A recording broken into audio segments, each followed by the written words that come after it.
ឪពុករបស់ខ្ញុំធ្លាក់ខ្លួនជាធ្ងន់និងមានជំងឺផ្លូវចិត្តគាត់បានចាត់ទុកខ្ញុំនិងម្ដាយដូចជាស្រូវហើយធ្វើបាបពួកយើងតាមអំពើចិត្តពួកយើងអាណិតយកយល់មើលថែទាំយ៉ាងយកចិត្តទុកដាក់និងអត់ធ្មត់យកយល់ជាបន្តបន្ទាប់រហូតដល់ពាក់កណ្ដាលអាធ្រាត្រខ្ញុំបានលួចស្ដាប់ការសន្ទនាតាមទូរស័ព្ទរបស់គាត់និងស្រីស្នេហ៍នៅខាងក្រៅបន្ទប់ធ្វើការកុំបារម្ភអីអូនសម្លាញ់ម្ដាយកូនពីរនាក់នោះស្មានតែបងមានបញ្ហាផ្លូវចិត្តមែនទែនវាដងជេរប្រមាថមិនក៏ពួកវាមិនហ៊ានតស៊ូដែរចាំបងលេងសាច់ឆ្អែតអស់ហើយបងនឹងយកលេខព្យាបាលជំងឺដើមផ្ទៃប្រាក់ទាំងអស់ក្នុងផ្ទះចេញរួចពុតធ្វើជាស្លាប់ដើរចេញដើម្បីទៅជួបជុំរស់នៅជាមួយអូនខ្ញុំញ័រខ្លួនមួយទំហឹងទើបដឹងថាឪពុកមិនបានជឿអ្វីតតែសោះគាត់មានស្រីស្នេហ៍និងកូនដើមនៅខាងក្រៅយូរមកហើយការពុតធ្វើជាឈួតគឺដើម្បីបោកប្រាស់យកទ្រព្យសម្បត្តិរបស់ម្ដាយប៉ុណ្ណោះខ្ញុំអន់មើលម៉ាស៊ីនសិក្សានៅក្នុងដៃដែលដើមឡើយប្រើសម្រាប់ថតសម្លេងបញ្ចេញសម្លេងភាសាអង់គ្លេសមិននឹកស្មានថាភ្ជាប់ថតចុះពាក្យសម្ដីទាំងនេះទាំងស្រុងសោះថ្ងៃបន្ទាប់ម្ដាយឃើញខ្ញុំអង្គុយលើសាឡុងតែម្នាក់ឯងវ៉ាន់ហេតុអ្វីថ្ងៃនេះក្រោកពីព្រលឹមម្លេះឃ្លានទេផឹកទឹកដោះគោមួយកែវសិនទៅចាំម៉ាក់ទៅធ្វើអាហារពេលព្រឹកឲ្យខ្ញុំសម្លឹងមើលគាត់ដែលក្នុងរយៈពេលត្រឹមតែ1ខែសក់ឡើងស្ទើរចិត្តពាក់កណ្ដាលនិងមានទឹកមុខស្រពោនខ្លាំងទឹកភ្នែកខ្ញុំក៏ស្រក់ចុះមកភ្លាមពេលឪពុកឮសម្លេងខ្ញុំក៏ទាញដៃម្ដាយទៅកាន់សួនច្បាររួចដកម៉ាស៊ីនសិក្សាមកយប់មិញនៅខាងក្រៅបន្ទប់ធ្វើការខ្ញុំបានថតចុះការសន្ទនារបស់ប៉ាម្ដាយចុចស្ដាប់សម្លេងថតពេលបានឬពាក្យពិតចេញពីមាត់ឪពុកមុខរបស់គាត់ប្រែជាស្លេកស្លាំងខ្ញុំនិយាយលួងលោមគាត់កុំពិបាកចិត្តដោយសារមនុស្សបែបនេះអីគាត់នៅតែចង់បោកយកប្រាក់របស់ម៉ាក់ទៀតកុំចាញ់បោកគាត់ឲ្យសោះម្ដាយក្តាប់ដៃយ៉ាងរឹងមាំភ្នែកពោពេញដោយកំហឹងតាំងជៀនឆាំងពិតជាសត្វធាតុមែនច្រើនឆ្នាំមកនេះមិនដែលឲ្យប្រាក់ផ្ទះមួយកាក់មួយសេនទេតែងតែយកលេសវិនិយោគបរិយាជ័យមកទារប្រាក់ពីខ្ញុំថែមទាំងមានកូនដើមនៅខាងក្រៅទៀតក្នុងពេលដែលវាពុតធ្វើជាជំងឺផ្លូវចិត្តអញ្ចឹងផ្ញើវាទៅមន្ទីរពេទ្យកែច្នៃផ្លូវចិត្តទៅគាត់សម្លឹងមើលខ្ញុំទាំងភ្នែកក្រហមមកពីម៉ាក់មិនបានដឹងខ្លួនឲ្យឆាប់ធ្វើឲ្យកូនត្រូវរងការឈឺចាប់និងខូចចិត្តជាច្រើនបែបនេះខ្ញុំប្រញាប់ប្រញាល់លួងលោមម្ដាយដឹងគុណដែលការនោះគាត់មិនខ្វល់ពីការគៀបសង្កត់របស់គ្រួសារខាងប្តីដែលប្រកាន់វណ្ណៈធ្ងន់លើមនុស្សស្រីព្រមទាំងដើម្បីការពារខ្ញុំមិនឲ្យមានកូនទីពីរការឈឺចាប់និងទុក្ខសោកដែលម្ដាយកប់ទុកជាច្រើនឆ្នាំបានផ្ទុះឡើងគាត់អោបខ្ញុំយំយ៉ាងខ្លាំងរួចកាត់ចិត្តរឹងប៉ឹងឡើងវិញយ៉ាងឆាប់រហ័សខ្ញុំដឹងច្បាស់ថាម្ដាយជាមនុស្សរឹងប៉ឹងនិងមានផែនការផ្ទាល់ខ្លួនបន្ទាប់ពីឪពុកញាក់ឡើងគាត់ក៏មកទារទិញតូបលក់ដូរទៀតប្រពន្ធសម្លាញ់មិត្តភក្តិបងចង់ទិញតូបទាំងអស់ក្នុងកញ្ចប់តែមួយតម្លៃសមរម្យណាស់ថ្ងៃនេះចុះហត្ថលេខាលើកិច្ចសន្យាទៅដើម្បីឲ្យអូនអាចផ្ដោតលើការមើលថែសុទ្ធតែមកពីបងអត់ប្រយោជន៍ធ្វើឲ្យអូនពិបាកម្ដាយសើចចំអកយ៉ាងត្រជាក់មិត្តភក្តិបងមានប្រាក់ម្លេះជាង10លានបងផ្ដាច់ក្នុងពេលតែមួយឪពុកភាំង18លានតូប5នឹងផ្ទះមួយក្នុងតម្លៃទីផ្សារ10លានលក់ថោកបន្តិចម្សិលមិញអូនច្បាស់ជាយកព្រមនឹងបងហើយតើកាលនោះម្ដាយចាប់ផ្ដើមអាជីវកម្មតូបលក់ដូរទៅខ្ចីប្រាក់គេត្រូវគេមើលងាយគឺខ្ញុំដែលយកប្រាក់អាហារូបករណ៍មកធ្វើជាដើមទុនដូច្នេះអចលនទ្រព្យនិងតូបទាំងអស់ត្រូវបានចុះឈ្មោះក្រោមឈ្មោះខ្ញុំគាត់មិនអាចបែងចែកបានមួយកាក់មួយសេនឡើយទើបតែងតែបោកប្រាស់ម្ដាយឲ្យលក់ក្នុងតម្លៃថោកម្ដាយនិយាយត្រង់ព្រឹកមិញខ្ញុំបានសួរភ្នាក់ងារអចលនទ្រព្យឲ្យអចលនទ្រព្យដាក់លក់ធម្មតាមិនខ្វះអ្នកទិញទេឯផ្ទះយើងក៏មានប្រាក់សន្សំសម្រាប់ព្យាបាលជំងឺដែរតូបមិនបាច់ប្រញាប់លក់ទេឪពុកប្រញាប់ប្រញាល់បងបានយល់ព្រមនឹងមិត្តភក្តិហើយអូនធ្វើបែបនេះជាការខុសសន្យាម្ដាយសើចចំអកប្រាប់មកថាមិត្តភក្តិម្នាក់ណាខ្ញុំនឹងទៅសុំទោសដោយផ្ទាល់ឪពុកគ្មានអ្វីខ្វល់ឡើយមិត្តភក្តិរបស់គាត់ចេះតែផឹកស៊ីសប្បាយពីមុនមើលងាយថាគាត់គ្មានប្រាក់លុះម្ដាយមានប្រាក់ទើបសម្ដែងធ្វើជាយកចិត្តទុកដាក់និយាយមិនឈ្នះម្ដាយឪពុកក៏សម្ដែងធ្វើជាឈួតនៅនឹងកន្លែងវាប្រហារទូនិងជេរប្រមាថយ៉ាងព្រៃផ្សៃមីស្រីស្រែនាំកូនឥតប្រយោជន៍ចេញទៅម្ដាយមិនឆ្លោះប្រកែកជាមួយគាត់ទេរួចចុចទូរស័ព្ទហៅរថយន្តសង្គ្រោះបន្ទាន់120ភ្លាមនិងផ្ដាំផ្ញើគ្រូពេទ្យឲ្យគាត់ត្រាប្រវត្តិជំងឺឲ្យបានពេញលេញឪពុកសហការយ៉ាងខ្លាំងឡើងលើក្រេស្នែងដោយគិតថាតែដូចរាល់ដងពីនិតសាមិញហើយអាចត្រឡប់ទៅផ្ទះវិញបានលើកនេះម្ដាយមិនខ្វល់ពីគាត់ពេញមួយផ្លូវនាំខ្ញុំទៅញ៉ាំអាកាសខាងក្រៅនិងមើលកូនមិនបានទៅមន្ទីរពេទ្យពេញមួយយប់ឡើងឪពុកត្រឡប់មកផ្ទះវិញតែម្នាក់ឯងរួចសួរដោយកំហឹងយប់មិញពួកឯងទៅណ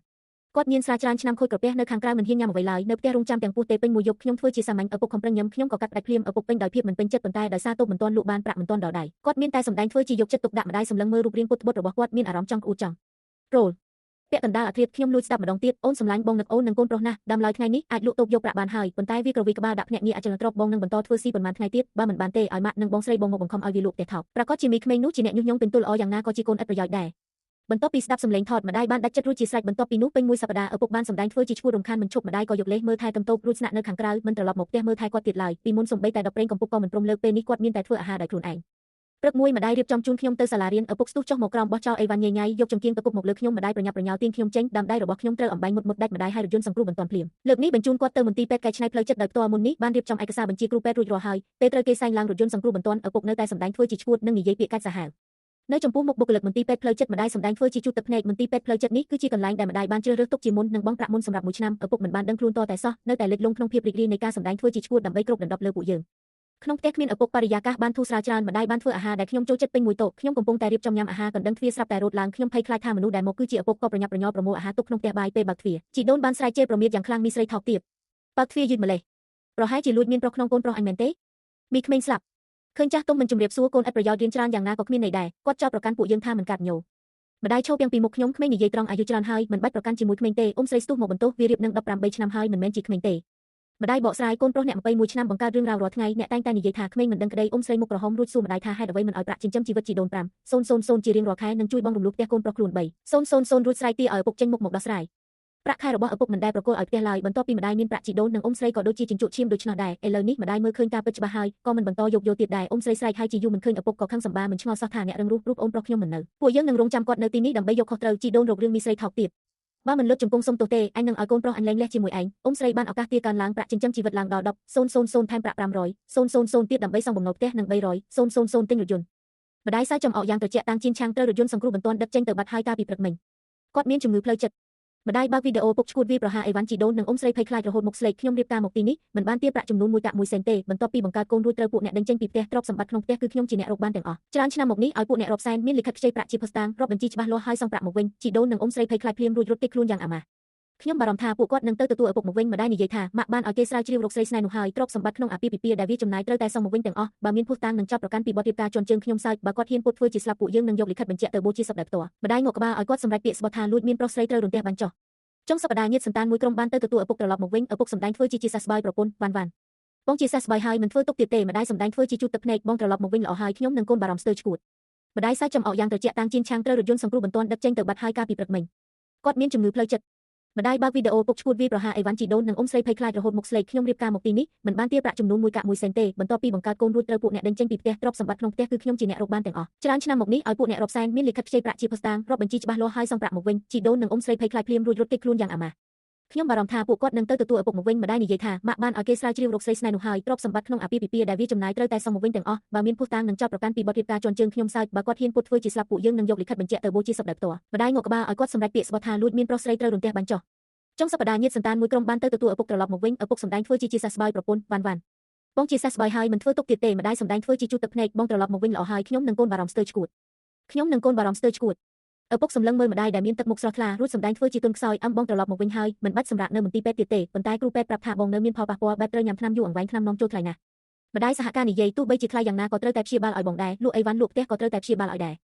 រឪពុកមានភាពរីករាយក្នុងភ្នែកភ្លាមរួចប្រញាប់ជំរុញអញ្ចឹងប្រញាប់លក់ទុកក្នុងផ្ទះទៅម៉ាក់មានអាយុច្រើនហើយការចំណាយលើថ្នាំធំណាស់ថ្ងៃមុខឲ្យប្រាក់ចិញ្ចឹមជីវិតថេ10,000ជារៀងរាល់ខែថែមទាំងក្មួយប្រុសអូនជាកូនប្រុសតែមួយគត់ក្នុងគ្រួសារដាងយើងផ្ទះនិងរថយន្តសុទ្ធតែជាតម្រូវការចាំបាច់អូនប្រញាប់រៀបចំប្រាក់ឲ្យវាទៅជីដូននិងអ៊ុំស្រីសើចមិនបិទមាត់ជីដូនពោលសរសើរជាបន្តបន្ទាប់ចិញ្ចឹមកូនសម្រាប់មើលថែពេលចាស់ពិតជាមិនខុសមែនកូនប្រុសខ្ញុំពិតជាមានកតញ្ញូនិងមានសមត្ថភាពមែនអ៊ុំស្រីនិយាយដោយមោទនភាពនៅតែប្អូនប្រុសខ្ញុំយល់ការខុសត្រូវអ្នកឯងគ្មានសមត្ថភាពបង្កើតកូនប្រុសថ្ងៃក្រោយនៅតែពឹងផ្អែកលើកូនប្រុសខ្ញុំដើម្បីមើលថែនិងរៀបចំពិធីសពឲ្យអ្នកផ្ទះនិងរថយន្តគ្រាន់តែជាមូលដ្ឋានប៉ុណ្ណោះផ្ទះនិងតូបក្រោមឈ្មោះពួកអ្នកថ្ងៃមុខសុទ្ធតែជាកូនប្រុសខ្ញុំទាំងអស់ម្ដាយសើចទាំងខឹងរួចបដិសេធដោយសម្លេងត្រជាក់ខ្ញុំនិយាយម្ដងទៀតពួកអ្នកមិនបានបង្កើតខ្ញុំមិនបានចិញ្ចឹមខ្ញុំក្មួយប្រុសអ្នកក៏មិនបានប្រកាន់ត្រកូលតាមខ្ញុំគ្មានការប្រកិច្ចចេញប្រាក់ចិញ្ចឹមពួកអ្នកនឹងជួយឧបត្ថម្ភវានោះទេឪពុកធ្លាប់តែប្រព្រឹត្តអំណាចនៅក្នុងផ្ទះមិនដែលត្រូវម្ដាយធ្វើឲ្យបាត់បង់មុខមាត់នៅចំពោះមុខមនុស្សច្រើនបែបនេះទេក៏ផ្ទុះកំហឹងភ្លាមវាប្រហារឆាត់នឹងអីវ៉ាន់នៅនឹងកន្លែងរួចស្រែកជេរអញឲ្យមុខអ្នកឯងពេកហើយមែនទេហ៊ាននិយាយជាមួយម៉ាក់អញបែបនេះថ្ងៃនេះបើអ្នកឯងមិនព្រមឲ្យប្រាក់ខ្ញុំនឹងវាប្រហារផ្ទះនេះឲ្យខ្ទេចខាងវ៉ាន់ក៏មិនបាច់រៀនសូត្រនិងប្រឡងចូលមហាវិទ្យាល័យដែ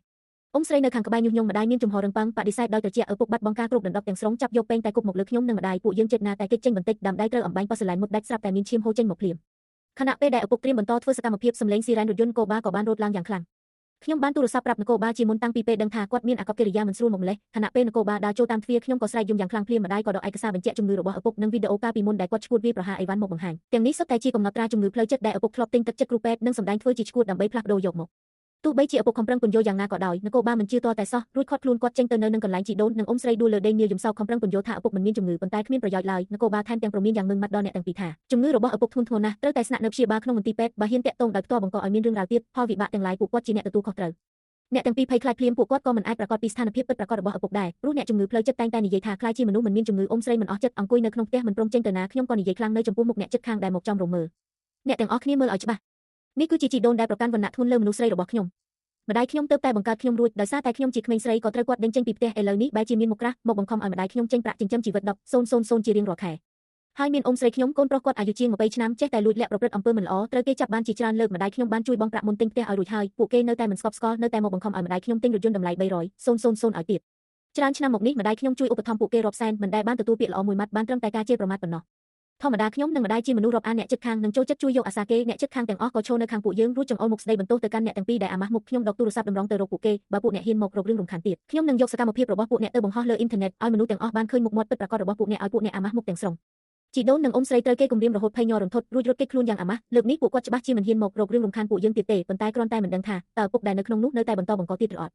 ់ម្ដាយសើចចំអកយ៉ាងត្រជាក់ជំងឺផ្លូវចិត្តរបស់គាត់ត្រូវបញ្ជាក់ច្បាស់លាស់ហើយចង់ចេញពីទីនោះមកវិញគឺពិបាកជាងឡើងលើមេឃទៅទៀតគាត់ច្បាស់ជានៅមិនសុខទេប្រហែលជានឹងសម្ដែងធ្វើជាធ្វើអត្តឃាតដើម្បីរត់គេចខ្លួនភ្នែកខ្ញុំភ្លឺឡើងអញ្ចឹងពួកយើងតាក់ទងទៅរោងបូជាសមុនមែនទេម្ដាយសើចផងយំផងមិនបាច់ប្រញាប់ប្រញោលបែបនេះទ